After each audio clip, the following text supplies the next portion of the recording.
Assalamualaikum warahmatullahi wabarakatuh. Ada pertanyaan yang cukup sering muncul di zaman modern ini. Bagaimana hukum operasi pembesaran payudara dalam Islam? Pertama, kita perlu memahami satu prinsip dasar dalam Islam. Tubuh manusia adalah amanah dari Allah, bukan sekedar benda yang boleh dimodifikasi sesuka hati.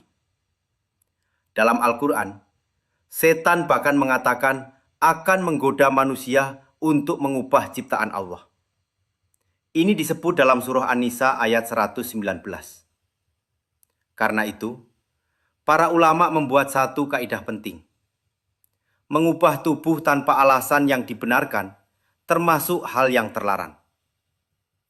Jika operasi pembesaran payudara dilakukan hanya untuk tujuan estetika, misalnya supaya terlihat lebih seksi, lebih menarik secara seksual, atau demi standar kecantikan tertentu, maka mayoritas ulama memandang hal itu tidak diperbolehkan. Karena itu, termasuk bentuk tohir khalqillah, yaitu mengubah ciptaan Allah tanpa kebutuhan yang sah. Namun ada pengecualian penting. Jika seorang perempuan mengalami cacat fisik yang nyata, misalnya payudara tidak berkembang sama sekali, rusak karena kecelakaan, atau harus diangkat karena penyakit seperti kanker, maka operasi rekonstruksi untuk mengembalikan bentuk normal diperbolehkan. Dalam kasus seperti ini, tujuannya bukan memperindah berlebihan, tetapi mengembalikan fungsi dan kondisi yang wajar.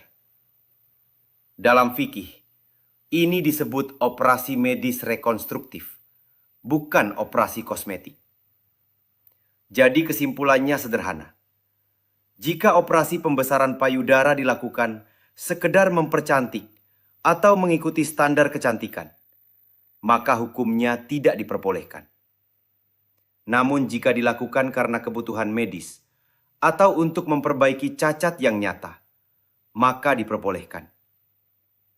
Islam tidak melarang manusia merawat tubuhnya.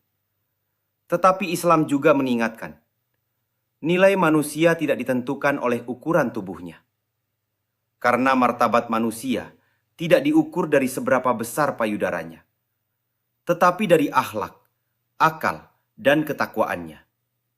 Wallahu a'lam.